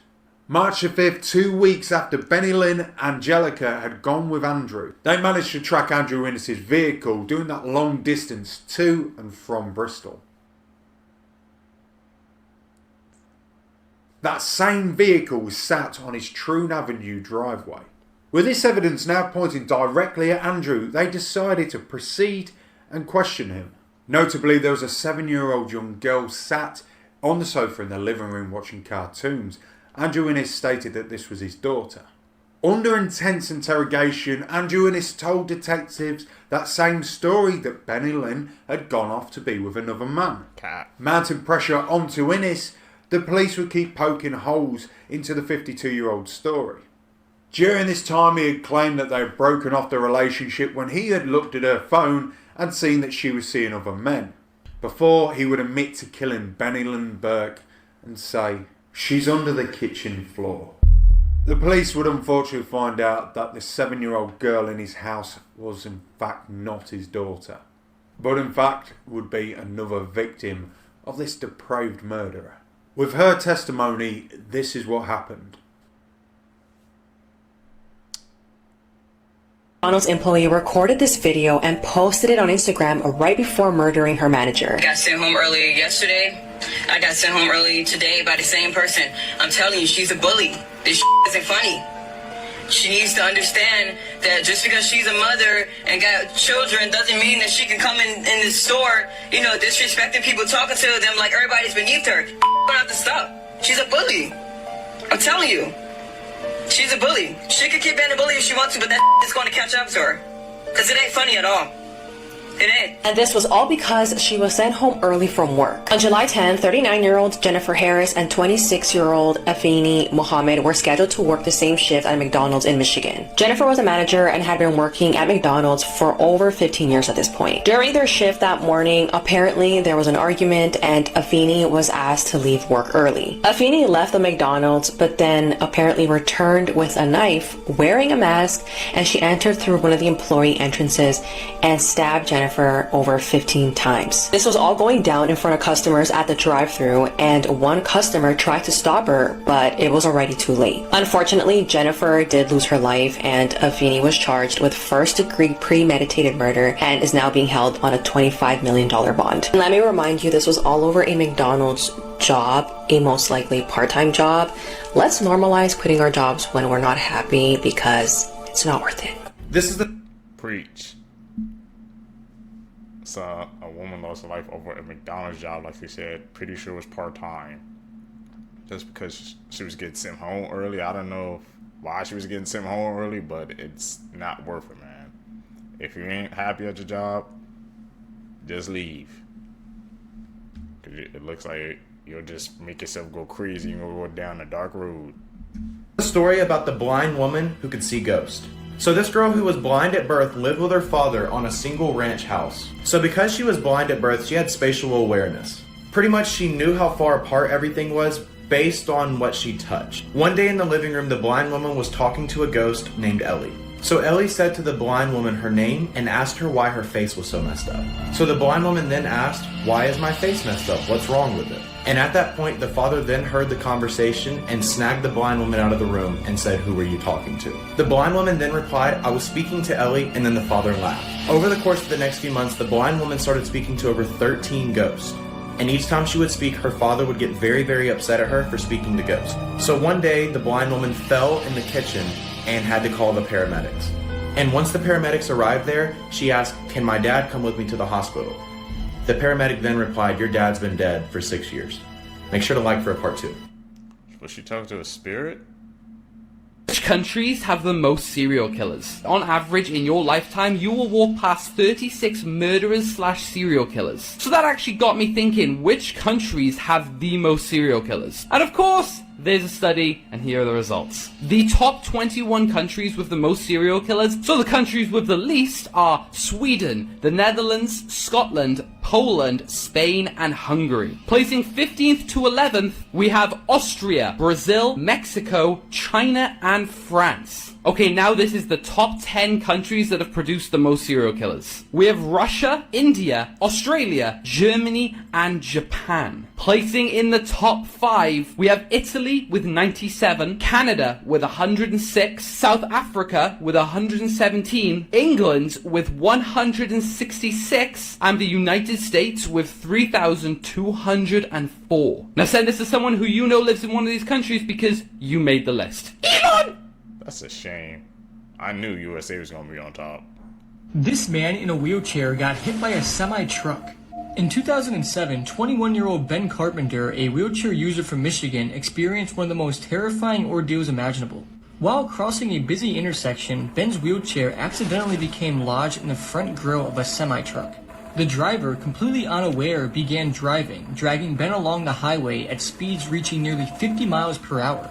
For 4 agonizing miles, Ben was pinned to the front of the massive vehicle, unable to escape or signal for help, as wind and debris battered his face and body.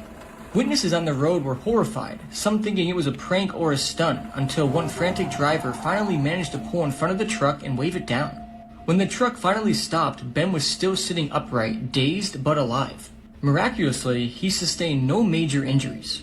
First responders and bystanders were in disbelief. How could someone survive being hurled down a highway, inches from death, for that long? The sheer luck, or perhaps divine intervention, of that day made national headlines, and Ben Carpenter's name became forever tied to one of the most unbelievable survival stories in modern history. That's the scene I think about. He was sitting in front, and the truck driver had no idea. What was he listening to, man? See, that's what you gotta be aware, bro. He had no idea. Right in front of the grill of his truck. This is why you should be scared of driving down dark roads in Ireland at night. Jane said that one night in the early 2000s, her and her husband were driving down a dark road in Ireland at night. She said that they always played deep, intricate house music to zone out while they drove. They didn't really have conversations on journeys. It was almost like meditation. The headlights of their van lit the immediate darkness. Just a few meters ahead on the hard shoulder, an old woman came into view as she shuffled along in darkness. Jane said that her and her husband acknowledged her simultaneously. They said, "What the heck is she doing here?" Jane said that almost immediately after their acknowledgement of the old lady, time slowed down from about 120 kilometers per hour to walking speed. She said that it was almost as if they had hit an invisible wall but without impact. She said that time jumped forward in increments, like watching a scratched DVD. The hunched old lady was now approaching Jane's side view mirror. She said that the old lady's head detached from her body, but on a long neck. It was as if a human head was attached to a snake. Jane said that her head, still facing the ground, slithered up to the window, bringing them face to face. She had green eyes that glowed in the darkness, with vertically elongated black pupils, set into a face covered in scales, with murky shades of green. And as her mouth opened wider and wider, Jane saw teeth that were tightly packed, sharp, and protruded more and more the wider she opened her mouth. Then, all of a sudden, time resumed, and they continued on their journey. Gruesome Facts You Didn't Know, Part 225. In 1559, King Henry II of France was participating in a jousting tournament. During a match, he was severely wounded in the eye and brain by a splintered lance. He died of his injuries 10 days later, with his death leading to the decline of jousting as a sport in France. Actress and Playboy centerfold Yvette Vickers was last seen in 2010 after withdrawing from her family and friends. When neighbor Susan Savage noticed cobwebs on the mailbox, she went inside to investigate. Upstairs, she discovered her mummified body. Lieutenant Colonel William Henry Rankin is one of only 2 known persons to survive falling from the top of a cumulonimbus thunderstorm cloud. He was forced to eject from his jet when his engine failed. It took him 40 minutes to finally reach the ground. During his descent, he suffered from frostbite, and severe decompression caused his mouth, eyes, ears, and nose to bleed. All 40 minutes? This is one of the strangest and most mysterious houses in the world. This is the Winchester Mansion. Found in San Jose, California, this house is over 138 years old. But its backstory leaves a lot of people really confused. So this lady's name is Sarah Pardee. In 1862, Sarah got married to William Winchester. William's family was really rich and famous. And the reason for that is because his family invented the Winchester rifle, which was really popular to use in war at the time. Unfortunately, just less than 20 years after Sarah and William got married, William passed away from tuberculosis, leaving Sarah with a lot of money. Immediately after William died, Sarah moved all the way across the country to San Jose, California, where she bought some land and began building a house. But the thing is, Sarah never stopped building the house. In fact, the home was under construction for over 38 years. But what's inside the house is the weird part. So the house or mansion itself is 24,000 square feet. The house has over 160 rooms, 2,000 doors, 47 fireplaces, 6 kitchens, and over 10,000 windows. Most people's houses look like they were planned out, but it seemed as if the Winchester Mansion got bigger and bigger as time went on. Now the reason for the house being mysterious is because of how it's structured on the inside. There are doors that open up to brick walls and 12-foot drops to the outside. There are also several staircases that lead to nowhere, and multiple secret rooms. To this day, people are discovering more and more rooms every single year inside of the home. But the biggest mystery is why Sarah Winchester made her house so big and confusing. Many people believe that Sarah's house was actually haunted by the spirits of those killed by her husband's gun, as the Winchester rifle was really popular in war and claimed a lot of lives. This is backed by many witnesses who have reported seeing lights turn on by themselves, hearing strange mysterious voices and footsteps, and even seeing ghosts roam the halls. Many experts believe that Sarah Winchester was trying to build her house into one giant, complicated maze. In doing this, the ghost would get confused and wouldn't know where to find her. But the real reason for this house being so weird is unknown. Today, thousands of people go to tour the house on a yearly basis, but unfortunately we'll probably never know the real reason as to why the Winchester house is so mysterious. That's a maze. I would not want to live there. So I just got the most terrifying DM of my life today.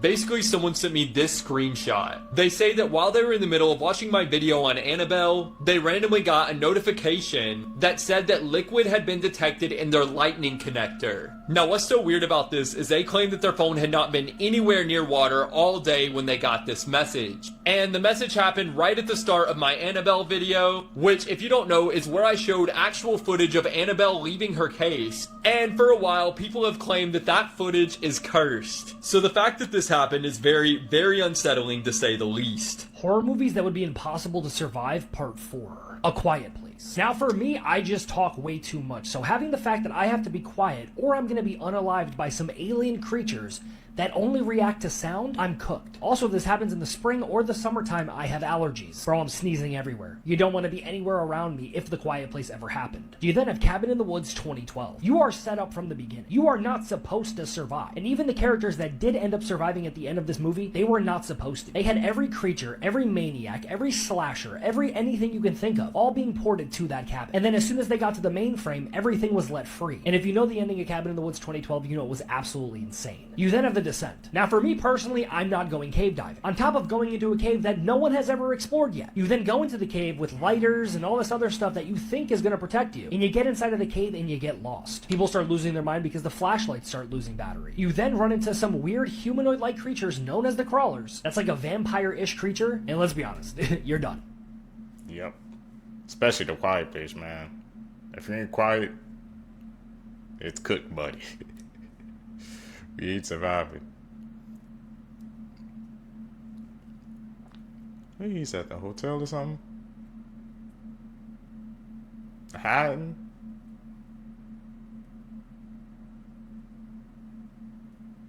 What is the scariest game you've ever played? I get this question almost every time I post a video or stream. And even though I've probably played well over 100 horror games, it's probably something like Dead Space, Outlast, or PT, right? It's actually something you might not have heard of. The scariest game I've ever played is a game called Lost in Vivo. But what makes this game so terrifying? Lost in Vivo takes inspiration from many different horror classics and puts them into one horrifying package. Every different type of scare you can imagine is in this game. It's also one of the only horror games I've ever played that gets scarier the longer you play. If you're not someone that gets scared easily, give this one a try.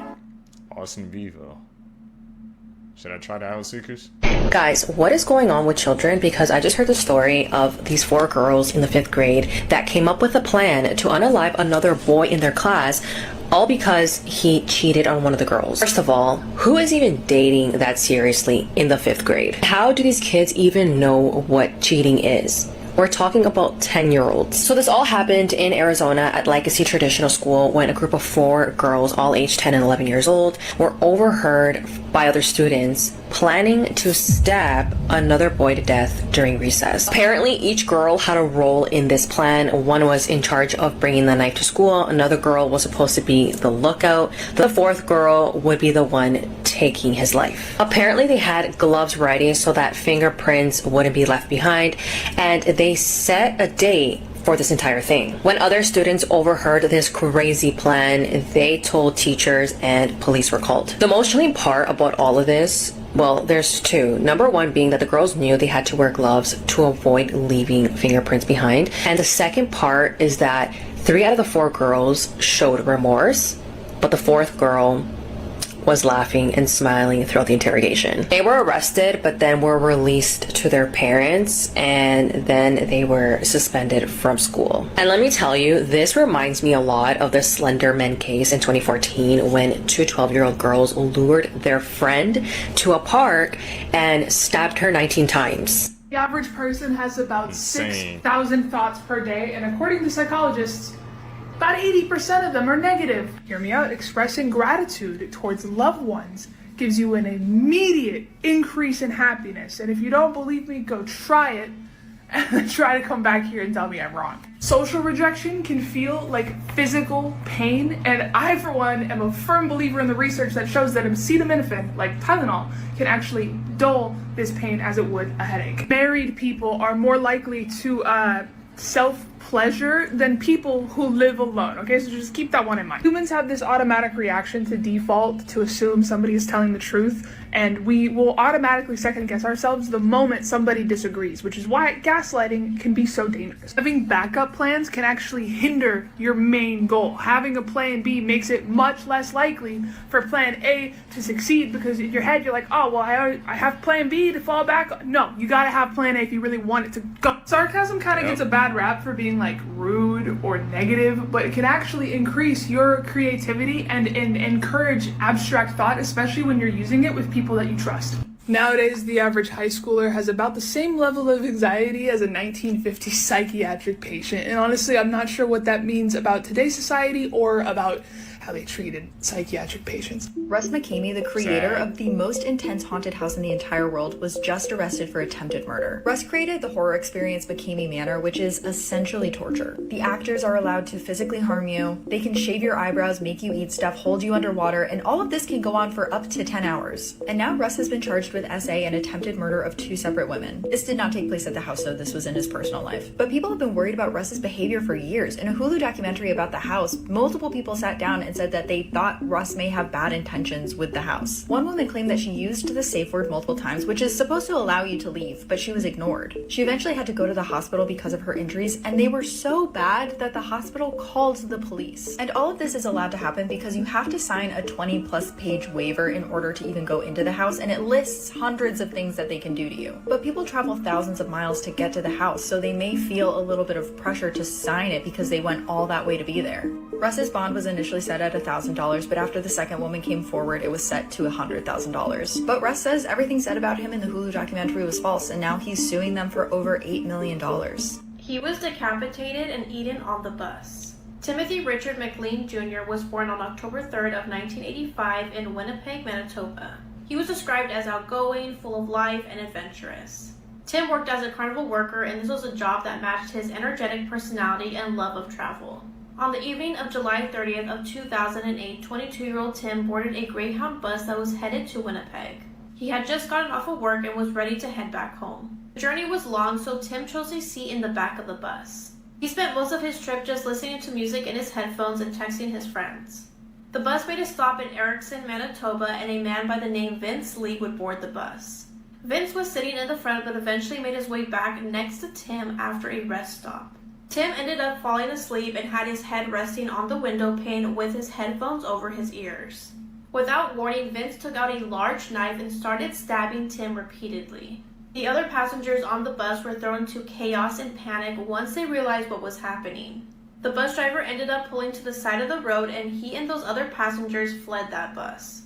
Once everyone was outside, Vince started to decapitate Tim's head, then showed his head through the window so that everyone could see, and then he started to eat his flesh. Once police arrived, the passengers of that bus were outside crying and throwing up while Vince was still inside of that bus consuming Tim. Vince refused to get off of the bus, which resulted in a police standoff for several hours. About 5 hours later, Vince tried to break through a window to escape, but that's when he was arrested. Parts of Tim's body were placed in plastic bags, and his ears, nose, and tongue were found in Vince's pockets. Tim's eyes and a part of his heart were never recovered, and they just assumed that Vince consumed them. Once Vince was arrested, it was revealed that he was a recent immigrant from China, and he was suffering from an untreated schizophrenia. Vince claimed that he did this to Tim because he was given divine instructions because he believed that he was an evil force threatening humanity. Vince was charged with second-degree murder but was not found responsible due to his mental illness. The NCR verdict meant that Vince would not be incarcerated but instead would be in a secure psychiatric facility. Many believed that the ruling was too lenient, while others argued that it highlighted the need for compassion and better mental health care. After all that, Vince ended up being released from the psychiatric facility and given a new identity. There's a really famous mystery called the Dyatlov Pass. It's about these 9 really experienced hikers in the 50s. They set off on this journey and they reached the first checkpoint, but they didn't make it to the second checkpoint. And there was a big search that goes out to make sure they're okay. The army gets involved and they go and follow the route to find the hikers. And they come across these prints in the snow that led down the mountain. And some of the prints were bare feet, some had 1 shoe and 1 barefoot. And it's all 9 of the hikers, and they find 3 of the hikers, and they're all deceased, and there's one who's naked, there's one who's up in one of the trees, and there's these deep gouges on the tree as if some animal had been scratching at this tree. There's more footprints that lead away from those 3, and the footprints lead where the other 6 hikers were, and they're all deceased as well. And the women were wearing men's clothing and vice versa. Some of their clothes had trace levels of radiation, and some of them had parts of their face removed, it looked like. Lips, nose, ears, it almost looked like surgical precision removal. There was a person in there who their chest had basically been caved in, but there's no sign of anything that could have done this damage. And suddenly the Soviet government says, we're going to shut this investigation down. All we know is that the 9 hikers who died from an unknown, unnatural force. Sealed.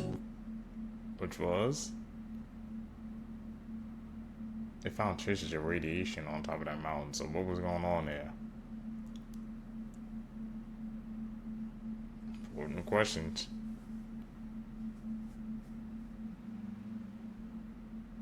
Something peeking. Maria was sentenced to prison after she lit her daughter's essayer on fire. So this is Maria, and this is her daughter Veronica. And when her daughter was set 13 years old, he was held at knife point by their neighbor, and he essayed her to the tune of the R word I can't say on TikTok. Now, it was reported that he ended up serving 9.5 years in prison. But after he got out, he started harassing the mom at the bus stop, saying things like, "Oh, how's your daughter? How's she doing?" Really messed up stuff, and to the mom's point, showing zero remorse for what he did. Then he got off the bus, and he went into a local bar. That's when Maria got off the bus and went to a gas station. She bought a gallon of gas, and she had a lighter. And she walked up to him at the bar, poured gas on his head, and lit him on fire. Then she just walked out and started strolling down the street. The dude ends up with 90% of his body burned, and several days later, he dies at the hospital. When police find her, she admits to the whole thing, says that she just really wanted to hurt him, not unalive.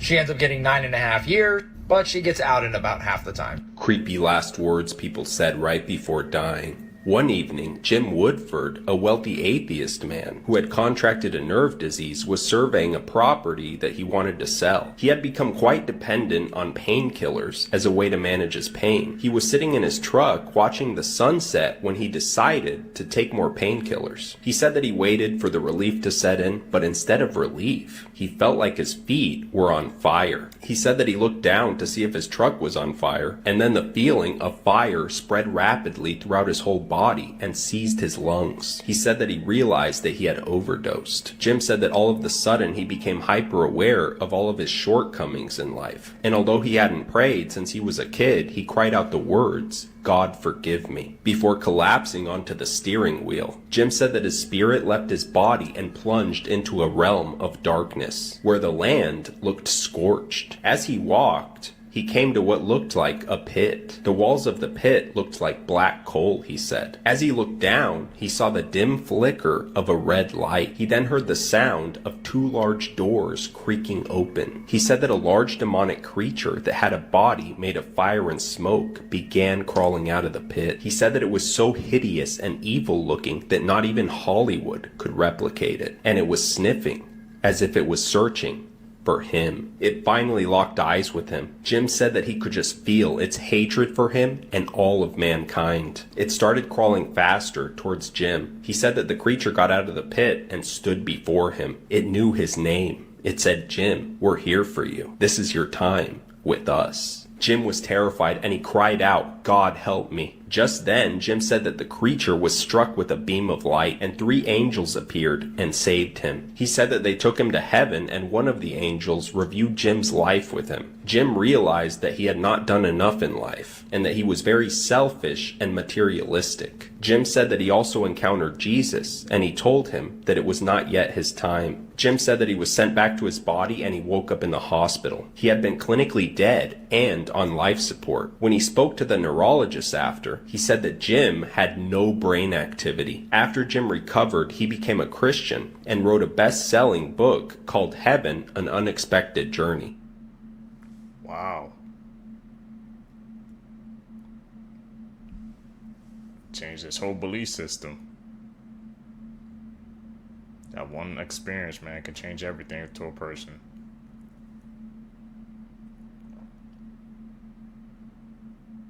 Where we at?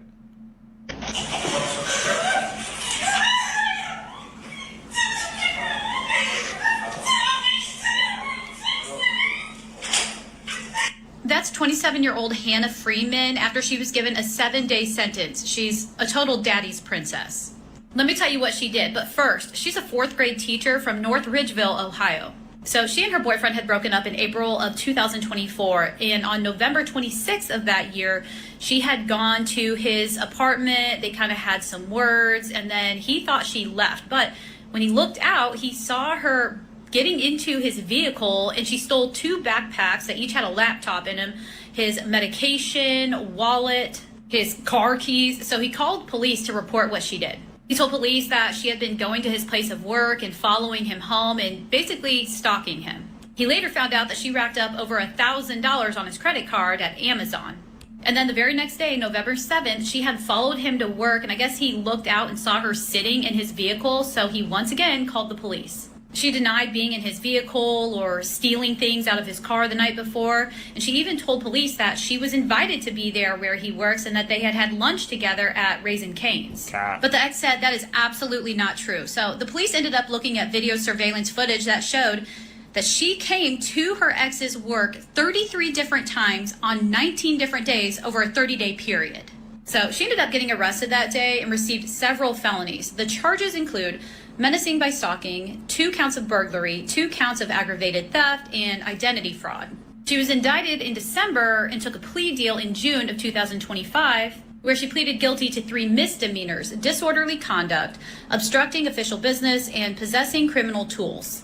And come to find out, this isn't the first time Hannah Freeman has had trouble with the law, despite her dad being the chief of police. But I'll do a different video for that, otherwise this one's going to end up being really long. So come back later for a part 2. But anyway, at her sentencing hearing, the judge sentenced her to 18 months of probation or community control, with the first 7 days to be spent in jail.